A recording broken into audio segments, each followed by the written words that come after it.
So what we have here is the standard, what you'd call a commercial or standard push-pull type of SD card, micro SD card, where you push it, then you can pull it out, and you stick it in, and you push it in, that locks it in.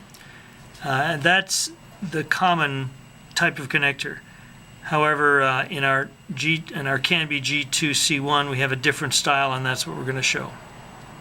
This is the connector we have on the G2C1.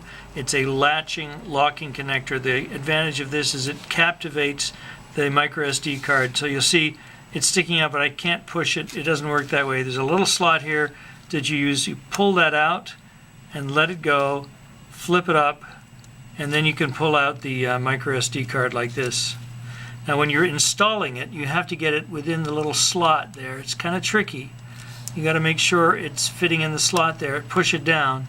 It's got to be in that. You got to make sure it's in that slot before you close it.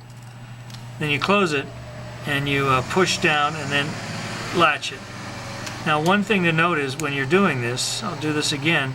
If you take this out and let that close like this, sometimes when you try to pull it, it doesn't open by itself because it's trying to fall back. So you actually have to pull it out and lift it up carefully. But if you don't do this carefully, you will take off this cover.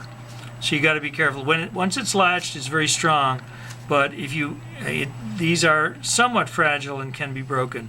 But that's the style we decided to use because you might want to ship this with the SD card latched in there, and you don't want it to fall out or be jarred.